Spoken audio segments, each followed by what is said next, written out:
Dear student, आप लोग कैसे हैं? उम्मीद करते हैं आप लोग अच्छे होंगे। आज हम एक नए टॉपिक के साथ आपके समक्ष proof of refraction using Huygens principle. इसके पहले वाले वीडियो में हमने आपको बताया था proof of reflection according to Huygens principal.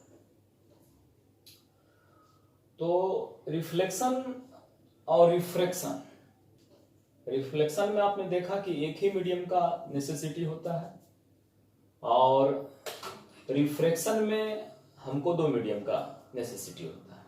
Clear है?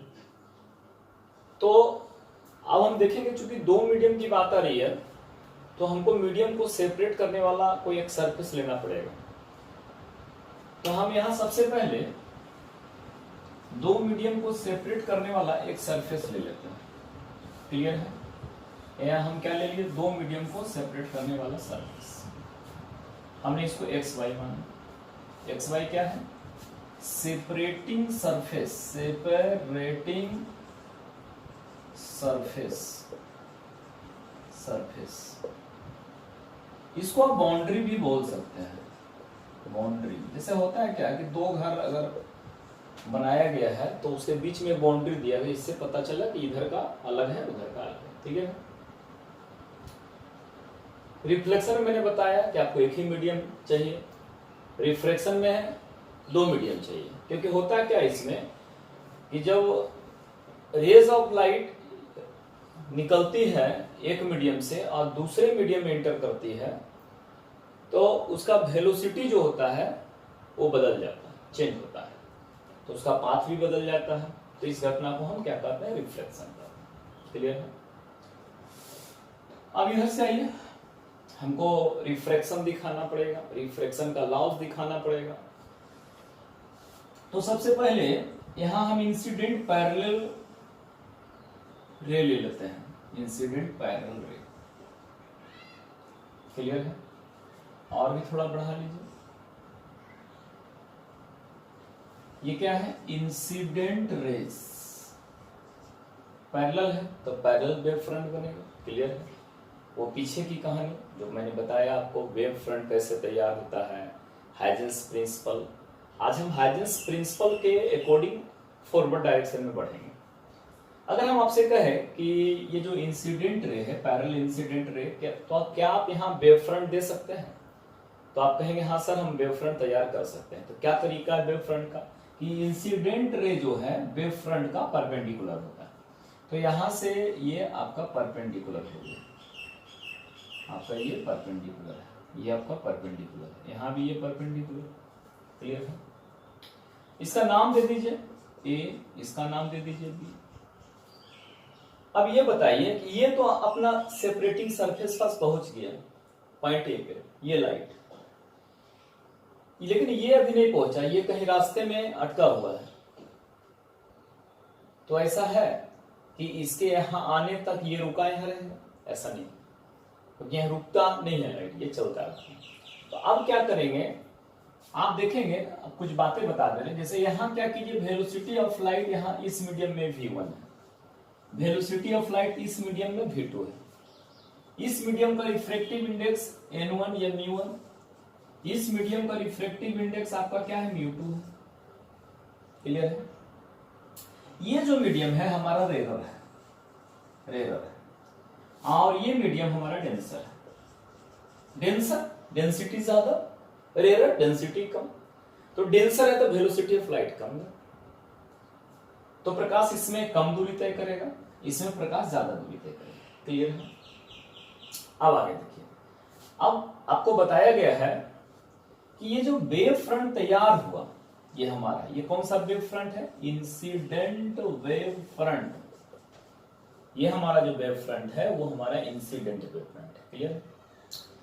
अब आपको बताया गया है कि इंसिडेंट वेव फ्रंट का प्रत्येक point source of secondary disturbance का काम करेगा। इसका मतलब ये, अगर यहाँ एक पॉइंट ले लीजिए, यहाँ एक पॉइंट ले लीजिए, अगर मन करे तो यहाँ भी एक पॉइंट लीजिए, तो इसके हर एक पॉइंट से वेवलेट निकलेगा और आगे की ओर बढ़ेगा। क्यों? हम इसमें इधर भी बढ़ सकता है, इधर भी बढ़ सकता है, चारों दिशाओं में मूव कर सकता है, लेकिन क्या है, हाइजेंस प्रिंसिपल कहता है कि हम अग्रभाग का बात करेंगे, यानी फॉरवर्ड डायरेक्शन का, इसलिए हम फॉरवर्ड डायरेक्शन की बात कर रहे हैं।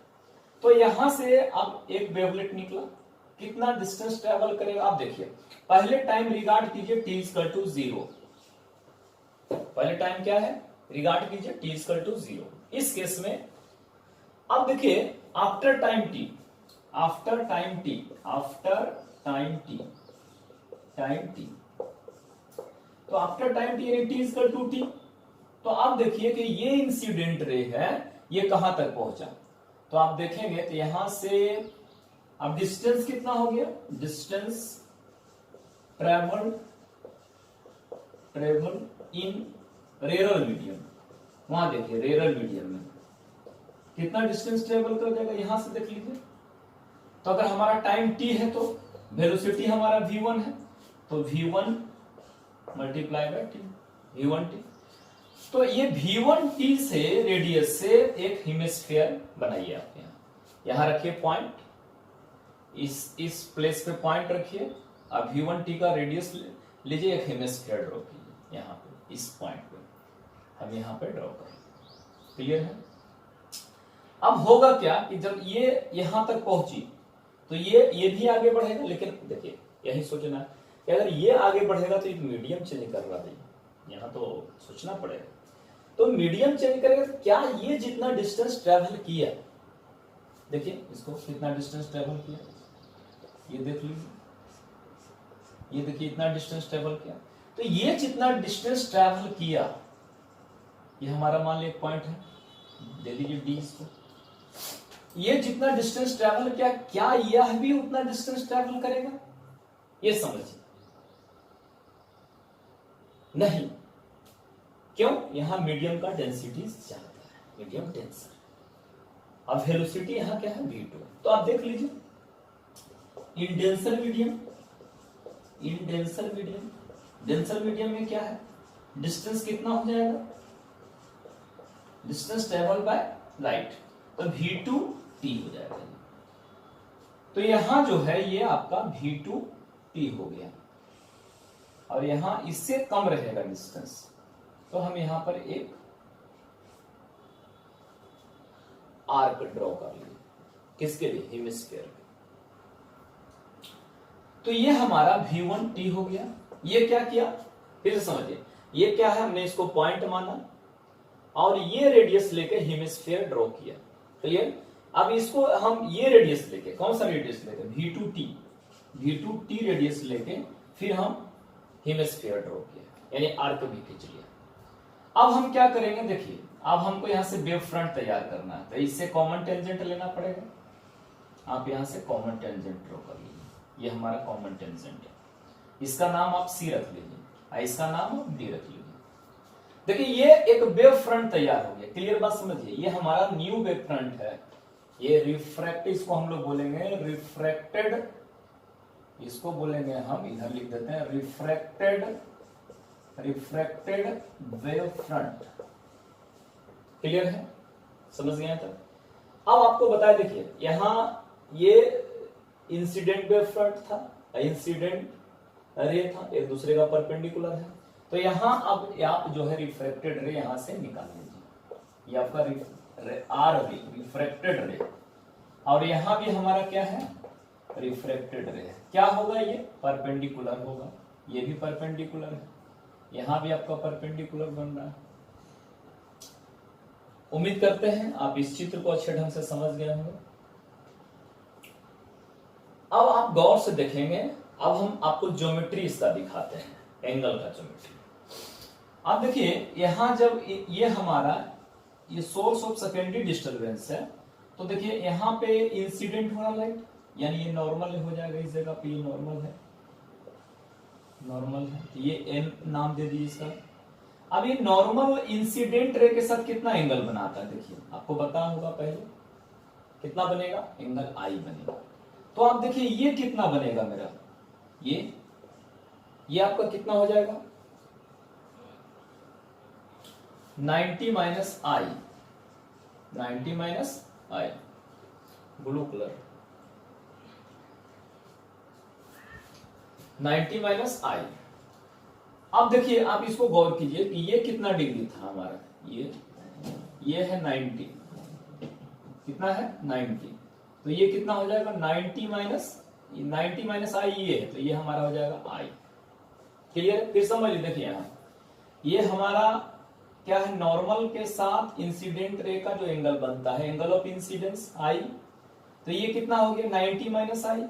क्योंकि देखिए ये जो है इंसिडेंट वेव फ्रंट जो है वो इंसिडेंट एंगल के साथ कितना, इंसिडेंट रे के साथ कितना कोण बना रहा है 90 डिग्री। देखिए यहाँ ये वाला एंगल, तो ये एंगल हमको ऑब्टेन कर लिए 90 माइनस आई।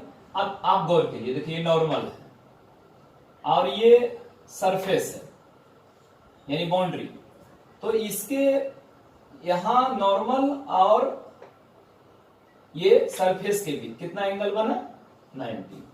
तो आप देखिए ये 90 माइनस आई, तो ये कितना हो गया आई हो गया। क्लियर है? अब आगे की बात करते हैं।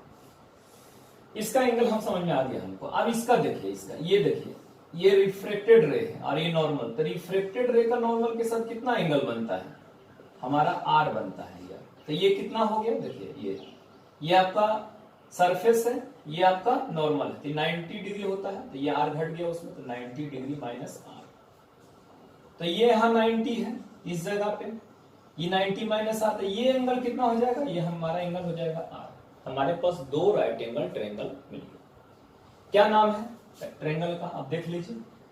आप इसको ऐसे बना लीजिए, ये बी है, ये डी है, इसको ए ले लीजिए, ए। तो देखिए ए पर कितना डिग्री है, देखिए ए पे 90 डिग्री है, ए पे हमारा कितना है, ए पर आई है,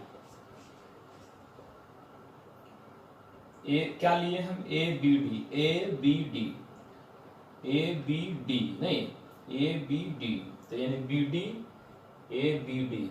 आप ले लीजिए ऐसे करके, इसको ऐसे करिए, रुकिए एक मिनट, इस तरीके से लीजिए, ए डी और ये आपका हो जाएगा ए डी, और यहाँ पे आपका बन रहा है 90 डिग्री, ऐसे ये रहा आपका 90 डिग्री। क्लियर है? ये बी हो गया, ये एंगल कितना है, ये एंगल आई है। क्लियर है? अब इस ट्रायंगल को ले लिया, तो फिर नीचे एडी है, एडी ले लीजिए आप, फिर से इसमें भी ले लीजिए एडी। राइट एंगल कितना पे बनाया है, एडी राइट एंगल सी पे बनाए हुए है, सी पे राइट एंगल। तो देखिए ये हाइपो है, हाइपोटेनस, ये भी देखिए हाइपोटेनस है। इसका आर एंगल कहां पे है, डी पर है, ये आर यहां पे है। देखिए बस क्लियर है, आपके सामने है। अब आपको एकदम आसान, आज कंग्रुएंट वगैरह नहीं करना है, आज सिंपल हमको साइन आई और साइन आर निकालना है। तो हम इस ट्रायंगल के लिए हमको साइन आई चाहिए, तो साइन आई बराबर क्या होता है, लंब बटा कर्ण, परपेंडिकुलर अपन हाइपोटेनस। तो इसके लिए परपेंडिकुलर हो गया हमारा डीबी, हाइपोटेनस हो गया एडी, तो डीबी का वैल्यू कितना है पता कीजिए। तो डीबी देखिए V1T है, ये V1T है, तो V1T अपन एडी, एडी हाइपोटेनस है, रहने दीजिए, साइन आई। इसमें देख लीजिए साइन आर, तो इस एंगल का ये देखिए सम्मुख भुजा ये हो गया, तो ये लंब हो गया हमारा AC अपन एडी कर्ण। तो AC कितना है, देखिए AC का वैल्यू दिया हुआ होगा, कितना डिस्टेंस ट्रेवल किया, ये V2T, तो ये हो गया V2T, तो V2T अपन AD। अब आप दोनों को क्या कर लीजिए, रेशियो में ले लीजिए, sine i upon sine r. तो साइन आई का देख लीजिए वैल्यू कितना है, V1T upon AD। Sign are के लिए देख लीजिए V2T अपन AD। देखिए AD AD कैंसिल हो गया आपका, TT कैंसिल हो गया, यानी V1 upon V2। Sine i upon sine r equal to V1 upon V2। होता क्या ये बताइए हमको, इस मीडियम में वेलोसिटी ऑफ लाइट चेंज होगा, जो V1 है तो V1 रहेगा, इस मीडियम में वेलोसिटी ऑफ लाइट चेंज होगा, नहीं होगा। V2 है तो V2 ही रहेगा इस मीडियम में। हाँ, मीडियम चेंज करेगा तब वेलोसिटी ऑफ लाइट चेंज होगा, तब रिफ्रैक्शन की घटना होगी। क्लियर है? तो ये आपका कांस्टेंट हो गया। क्या हो गया? कांस्टेंट हो गया। तो यही कांस्टेंट आपका स्नेल्स लॉ है, स्नेल्स लॉ। क्लियर है? और हम थोड़ा फर्दर आपको दिखाएंगे। देखिए कहता है क्या कि refractive index of the medium, यानी प्रकाश, ये आपका मीडियम का अपवर्तनांक, refractive index of the medium is inversely proportional to the velocity in that, velocity of light in that medium. Refractive index of the medium is inversely proportional to the velocity of light in that medium, यानी उस माध्यम में अगर refractive index ज्यादा रहेगा तो velocity of light कम रहेगा, अगर ये कम है तो ये ज्यादा रहेगा। क्लियर है? तो इस तरीके से आप कर लीजिएगा आप यहाँ पे, तो आपको मिल जाएगा यहाँ पे। अगर हमारा ये μ2 है, अगर हम बात करते हैं μ2 का, तो यहाँ क्या हो जाएगा 1/, तो इस केस में आप निकाल लीजिए, यहाँ हो जाएगा आपका, इस तरीके से पढ़ेंगे तो μ2 बट्टा μ1 बराबर v1/v2। इसके लिए देखिए इनवर्सली है, इसके लिए देखिए। क्लियर है? तो अब आप देख लेंगे, ये क्लियर जब हो जाएगा ये आपका, तो आप यहां पर लिख सकते हैं sin i upon sin r equal to, आप इसको लिख सकते हैं μ2 अपन μ1, या ऐसे भी लिख सकते हैं 2 to 1। ठीक है? कोई दिक्कत?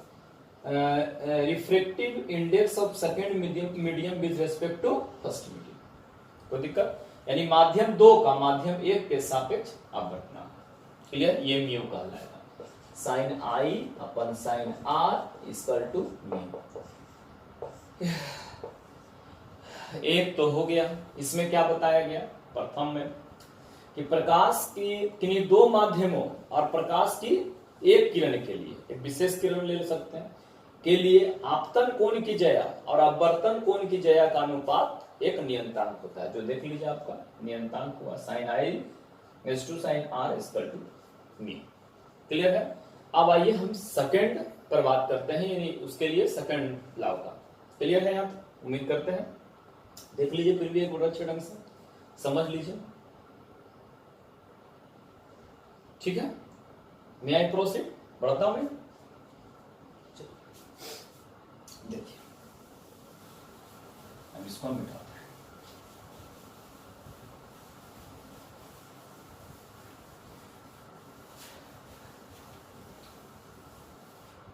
अब आगे बढ़ो, देखते हैं। देखिए एक चीज और भी यहां जान लीजिए, आपको समझ में आना चाहिए। देखिए है यहां इस जगह पे नॉर्मल के जगह पर, नॉर्मल के जो प्लेस पे आप यहां ले सकते हैं वेव फ्रंट।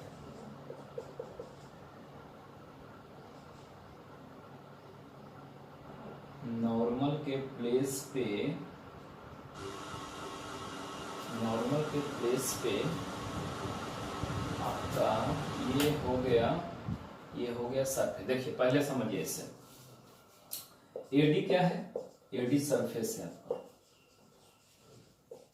क्लियर है? उसके बाद एबी, एबी क्या है? Incident wave front. आगे देखते जाएंगे। सीडी क्या है?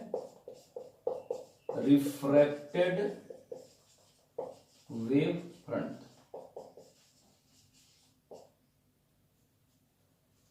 क्लियर है?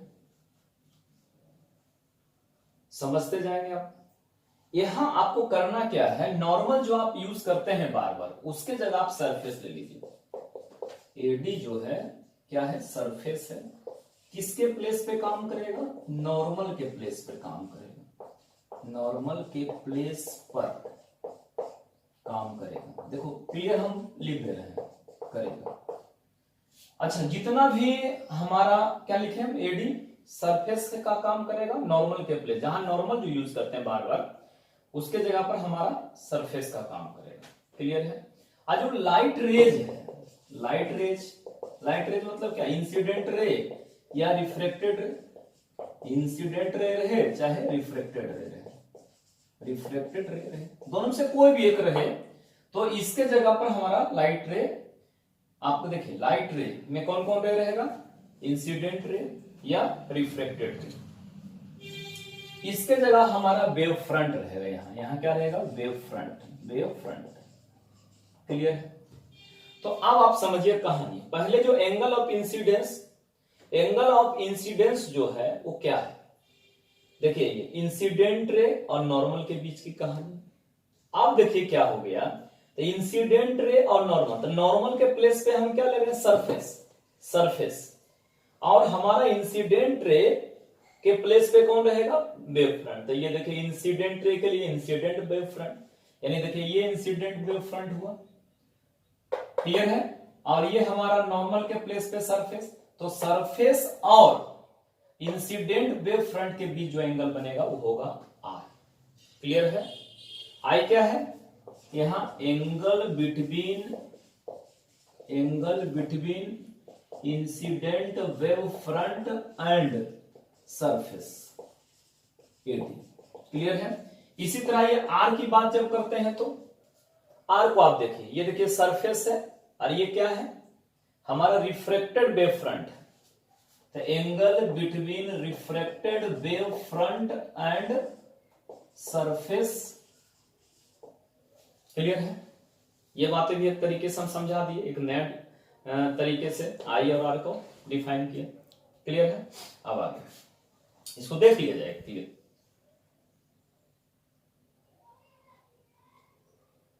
ठीक है, आगे बढ़ो। अब आइए,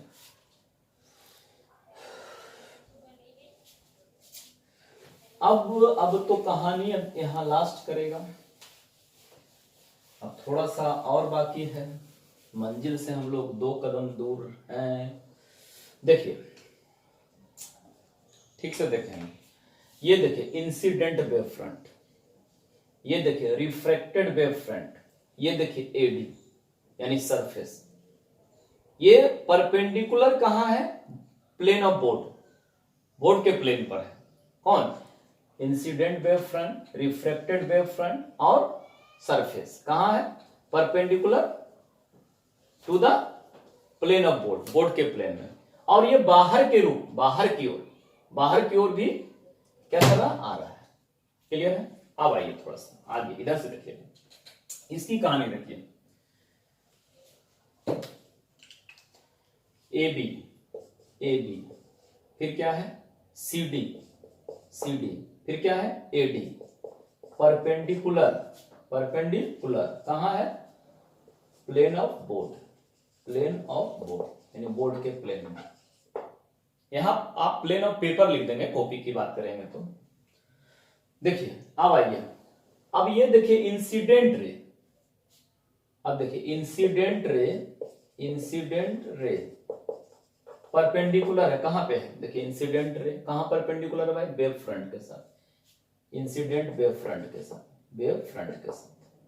क्लियर है? अब देखिए रिफ्रैक्टेड रे, यहां रिफ्रैक्टेड रे, अच्छा से समझेंगे इसको। रिफ्रैक्टेड रे परपेंडिकुलर है कहां पे, रिफ्रैक्टेड वेव फ्रंट का। क्लियर है? यहां तक समझ गए होंगे आप।